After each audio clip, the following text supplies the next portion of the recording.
right, everybody, we're live. How you doing, Ruben? Pretty good, buddy. Good morning. Happy Thursday morning as we get ready to play some football tomorrow, man. I'm excited. It's going to be a good week of football. Town's pumped up. Boys should be pumped up. Coaches are pumped up, and we got two of them right here this morning. Coach Taylor, who's your guest this morning? Got our offensive coordinator, Joe Moore's here today with us. And the good thing about having the offensive coordinator is that he can talk to us about some of the highlights brought to you by Huddle from last Friday's game. And we're going to play those right now while the coach kind of talks to us about some of the plays, and Quinton will have some questions of the highlights. Yeah, I thought offensively we had a pretty productive evening. The kids got after it. We executed fairly well. We felt like we could line up and ground and pound them this week. There's Carlos with the lead there. He ran really well Friday night. Ran really hard. We have been fortunate in that as successful as we've been running the ball, that when we do decide to pass it, usually we have a play. Here we jumped in the spread before the end of the first half. Had a little bit of a bobble with the read, but Jesse made a good adjustment there, saw the hole, and took it in from about 20 yards out. Some of these backs, unfortunately, with Popo gone, we made some adjustments, but had some opportunity to get some of these other guys in. There's just a 19 pitch to the left side, and Jose took it in for the score. There's Carlos again with the stretch play. We did a good job of blocking. I want to first brag on our linemen. We kind of harped on them all week long, and our receivers. And there's just a zone play. We really have been working hard on executing that play there. We wanted it to be really big for us, and the kids did a good job of executing it there.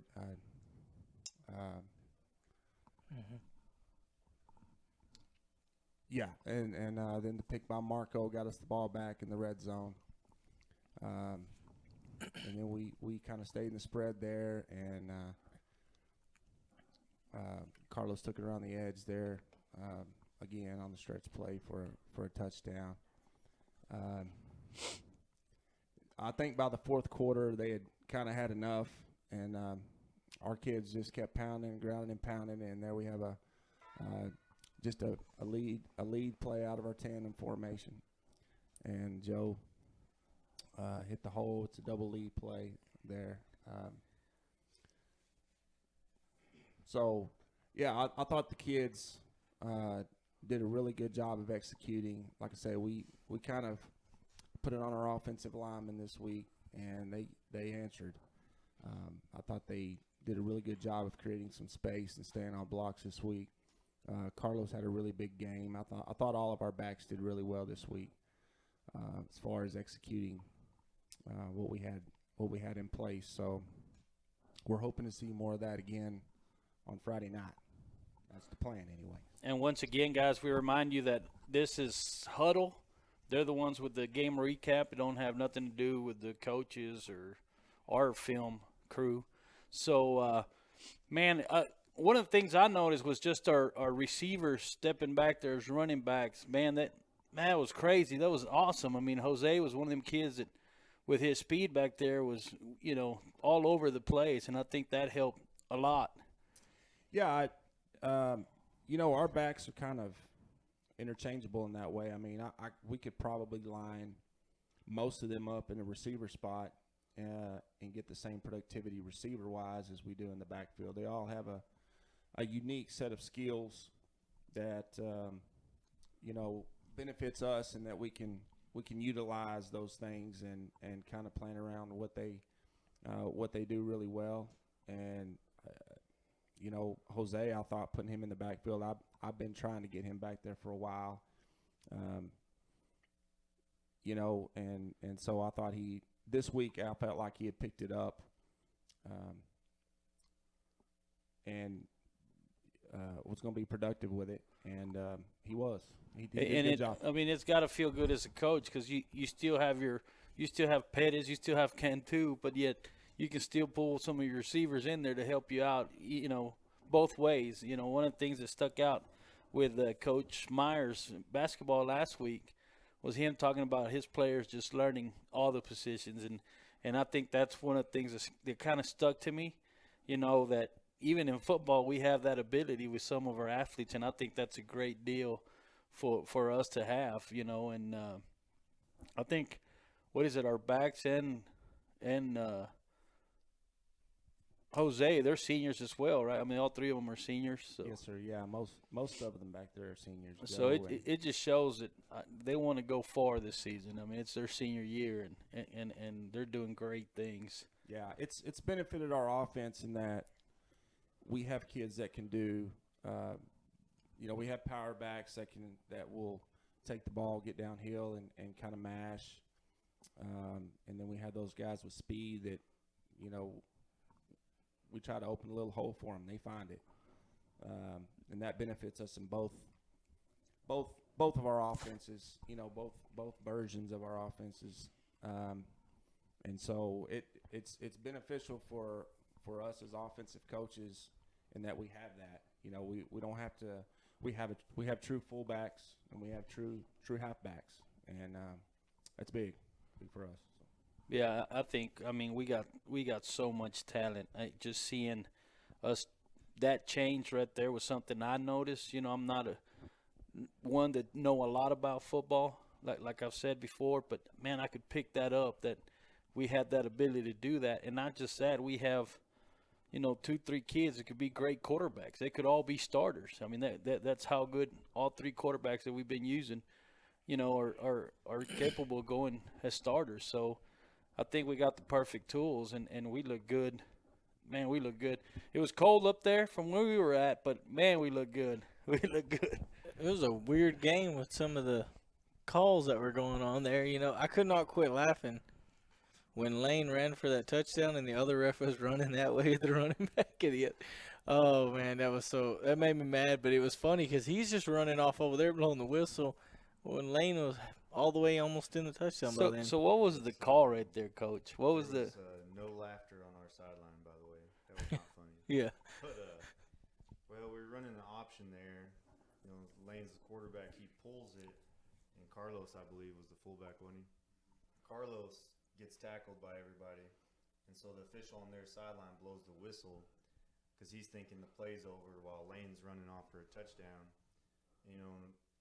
If an official blows the whistle anytime in the play's dead. So, and really no one else even knew it happened. I heard him blow the whistle when the play was going on. I knew it was about to come back, but none of the other officials heard it, so it kept going, and then that other official came and told the White Hat, he accidentally blew the whistle too early, and so we have to bring it back.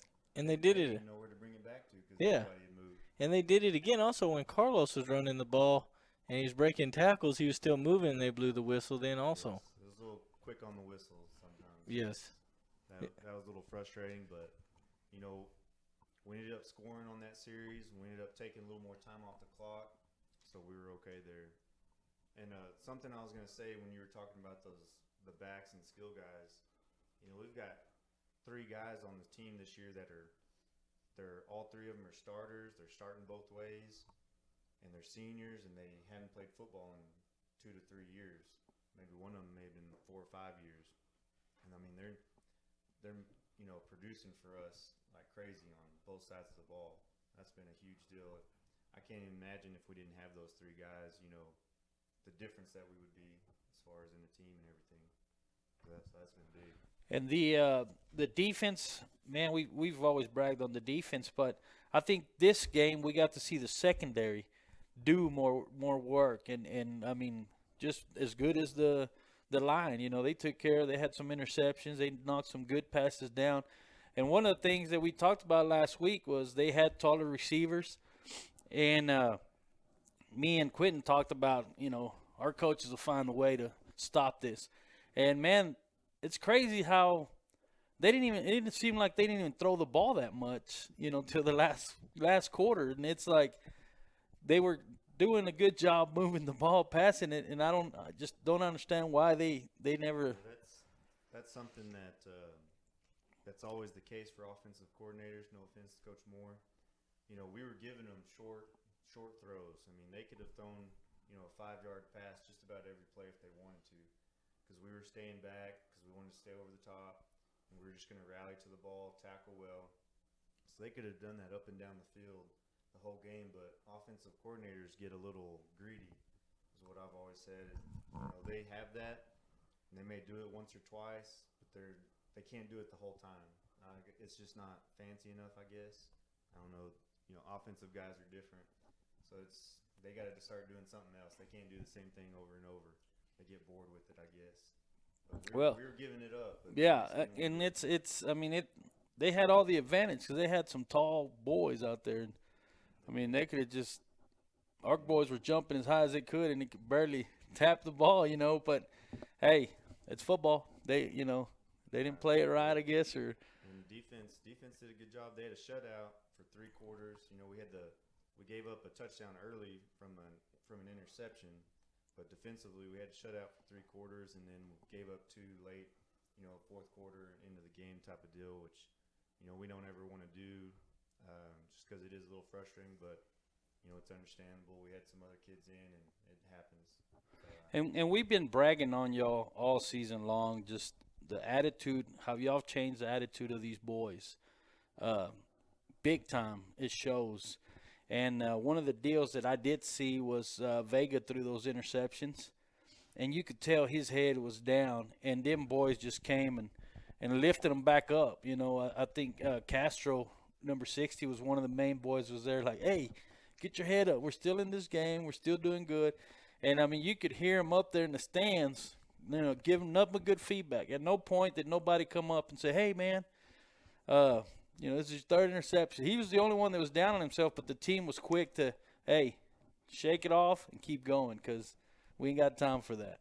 Yeah, he and I talked this past week about specifically what they did on defense and their coverage and the stack as far as the 3-3 stack goes.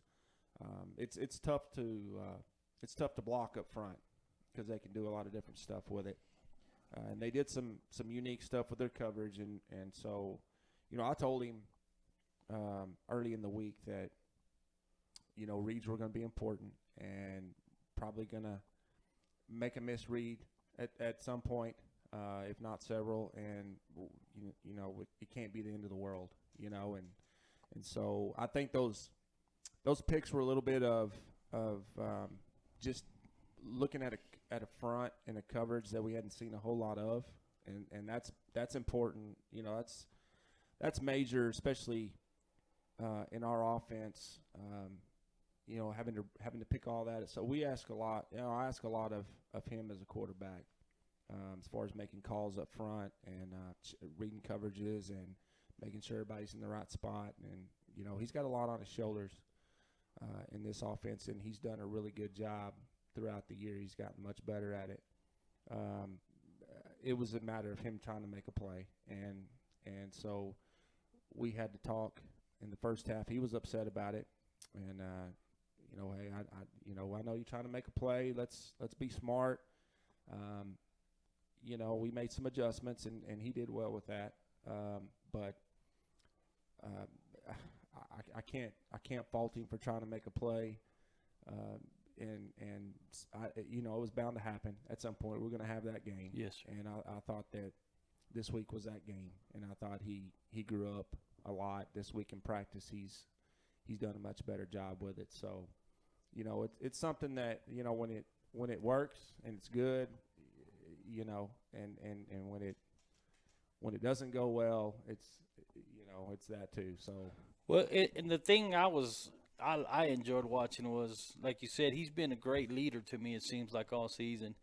And his teammates didn't let him down when it was time to pay back, the teamwork and keep his head up. And he's his biggest critic. Yes, sir. And we have lots of talks on the sideline, and we have lots of talks in practice, and finding a way to channel that when you're as competitive as he is, it's something that you have to Yes, sir. be able to do. You know, it's a skill that you have to train yourself to do, and so, you know, like I say, he threw a pick and we got the ball back, and then the very next series he runs it in for a touchdown.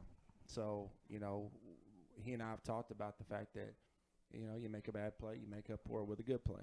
Yes, sir. And so he's done really well this year. I know that the first half, you know, he was upset, and a lot of it had to do with what they were doing. It wasn't necessarily everything he was doing as far as reads and stuff. They just what they did defensively is tough on a spread offense. There's a lot going on in a very short period of time. So we kind of I had made the decision early in the first half. We were going to try to take the pressure off of him a little bit, and we were going to get in the bone. We were going to pound it. And so,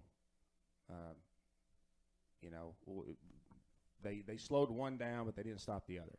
And then we got back in it, and we ran the ball pretty well out of it. So, you know, that's offensively we've developed a pretty good system of, if they slow one thing down, we can answer back with something else. And so that's benefited us all year long. And Lane, you know, you put him at quarterback. I think it was this last Friday y'all ran a quarterback keep with him like that, and you got the two big running backs back there. It kind of throws people off. It seemed to throw them off when you ran that, and he's fast enough to get around there. You know, it's just crazy how you can go from a power to a speed, just one side or the other. It doesn't matter. That's what they're going to get. And then you pass the ball to Jesse, and you could tell that caught them off guard. They were waiting for a run. Yeah, excuse me. In that bone offense, what we want to do is we want to establish the inside run, and once we get them tight in the box, then we can run our pitches and throw it outside. But as long as we're getting 3 or 4 or 5 yards a pop running the ball, unless it's just there and they're giving it to us, I don't feel the need to throw the ball a whole lot out of it as long as the run's productive. So, yeah, they were creeping up in the box. And those safeties were jumping the pitch, jumping the sweep, and so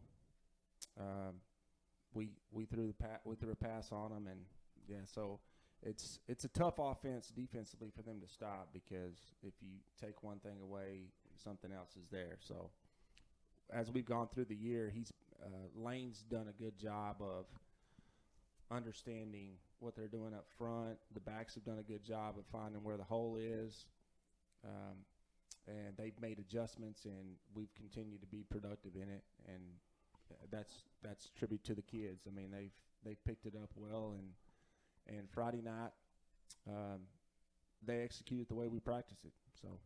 And Lane's like a scared cornered goat, man. I mean, you give him the ball, and he's going to find a place to get around you and get out of there. There's one point where he's stuck there in the middle, and he froze up, and he kind of looked at and read the whole field and figured, okay, I'm going this way, and took off, and he was gone. He's pretty shifty, and he's hidden quite a bit with his stature. Yeah. It's hard for a defense to see where he is. But I was going to say something back to when you were talking about after those interceptions, not getting down, things like that. Something we talk about a lot is being a family, and something we say every Friday before we go out is you protect each other, you play for each other, you be for each other. And I think that's something that they've really adapted. I mean, they play like a family. Like, they're going to stick to each other, they're going to help each other out, and just like a family would, you're going to take care of each other. I think that kind of go along with what you were talking about. And that's I mean, I feel like y'all are bringing that in here, Coach. I mean, I'm gonna be honest and feel like there's something that I feel I see different this season, because I even see it in the fans. I mean, even the fans, you don't even hear no more negative comments up there in the stands. It's all like, get your head up, man, you're okay, and So I think it's something that, the whole community is coming around and building that family, and that's what's going to take for us to have these successful kids in any sport. And So I appreciate that. I always say that every week. And with that being said, first of all, let's say thanks to Ozona National Bank for bringing us the Lions Den. And that kind of wraps up last week. But before we get into this Friday night, did we ever find out about the cross country? I know they were competing there was district for them this afternoon. So next week for sure we'll have you the info on them.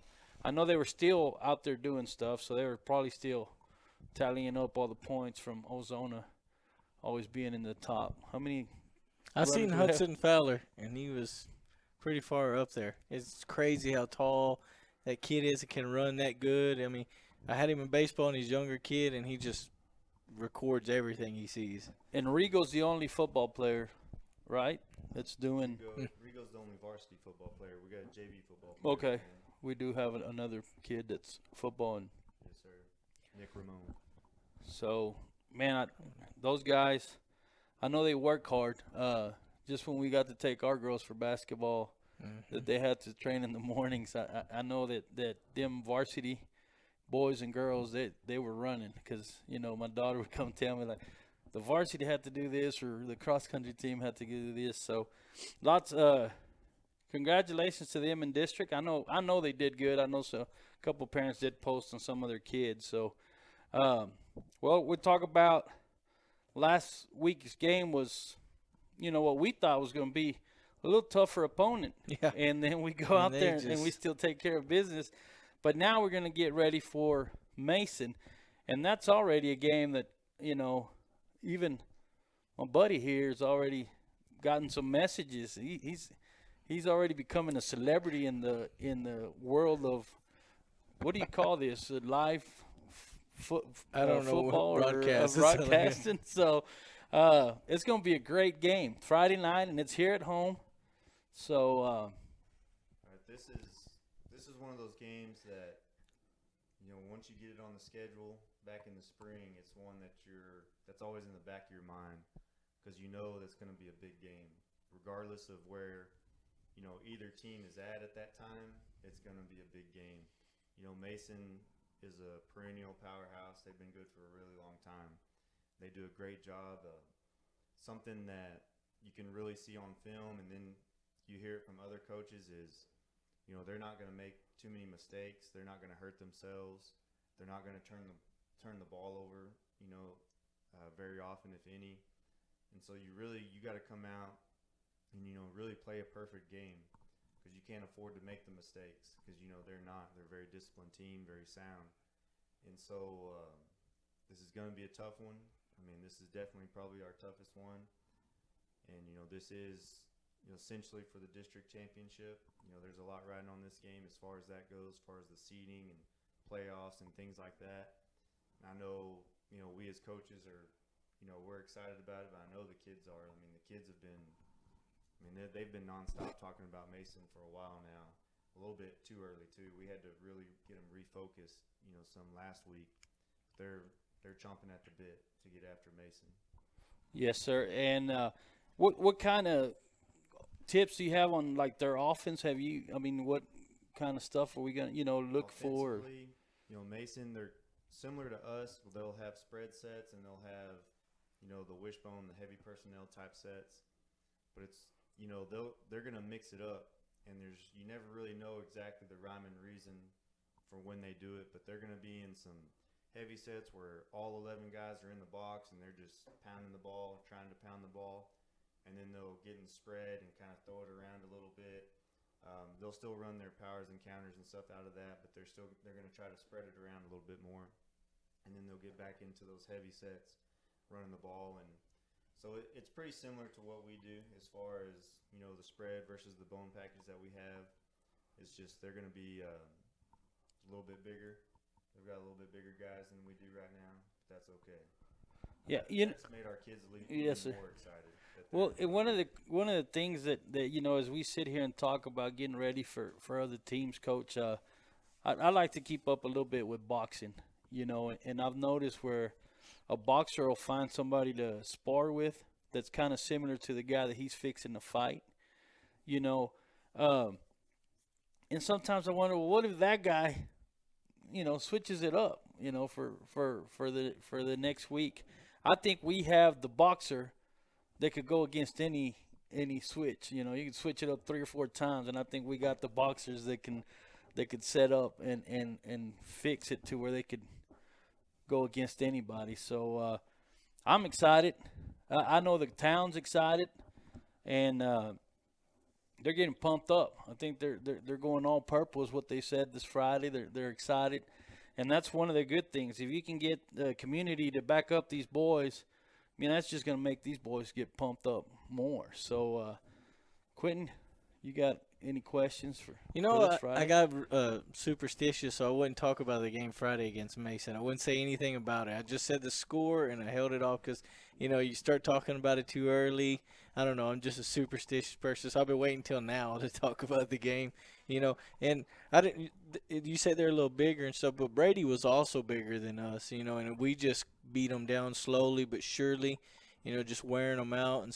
And I hope, that comes the same way. I hope it seems like people sometimes overlook us, and they overlook us, they get surprised a lot, and when the hope this Mason game, there's going to be a lot of fire between both teams and stuff.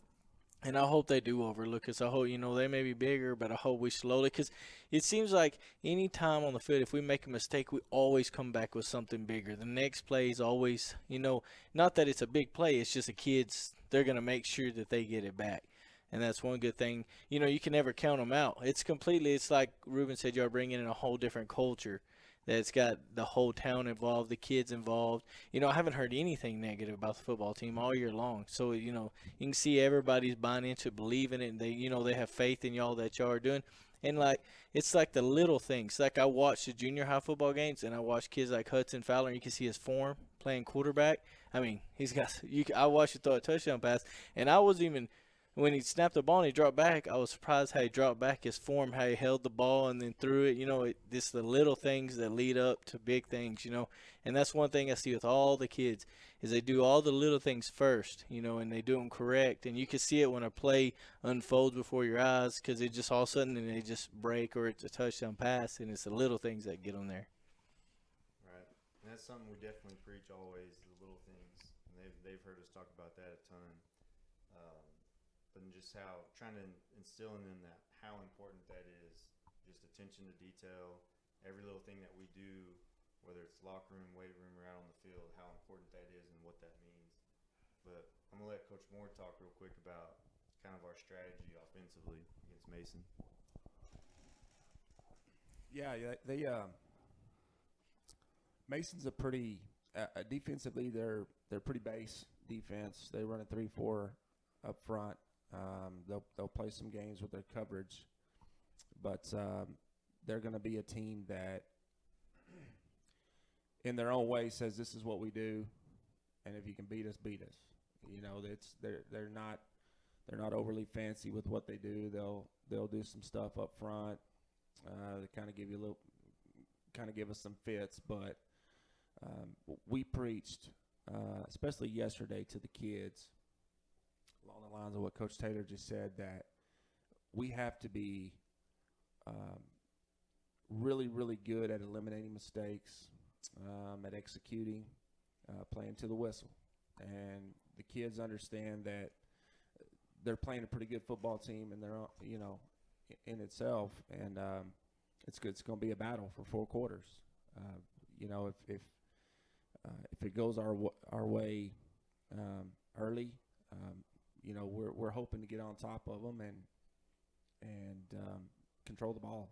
That's what we want to do. We want to keep it out of their hands. We want to keep it in ours. So without spilling too much game plan, our plan is simple. We want the football, and we want it as much as we can. So. Yes, sir. Well, I think everybody's ready. Friday, it's tomorrow night. It's going to be rowdy here in Crockett County, and once again, thank y'all for doing a great job with these kids. Thank you to the community for coming out and supporting these kids, and keep pushing them. Keep pushing them. Wear purple, do all the stuff. Thank y'all so much, and we might even have a new run-through tunnel come Friday night. It's what I think. So we've heard the rumors.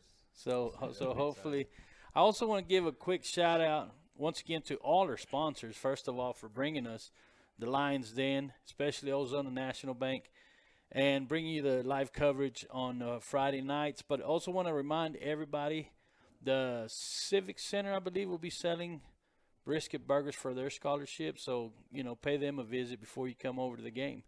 And we're ready, Coach. We're ready to come root for our Lions. And good luck tomorrow.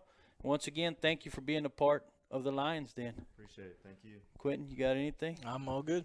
Once again, guys, thank you. See you Friday night at the field. Wear purple. Everything purple. Socks, all the good stuff. Wear everything purple. We'll see you Friday night. Once again, thank you, Ozona National Bank, for bringing you the Lions Den every Thursday morning.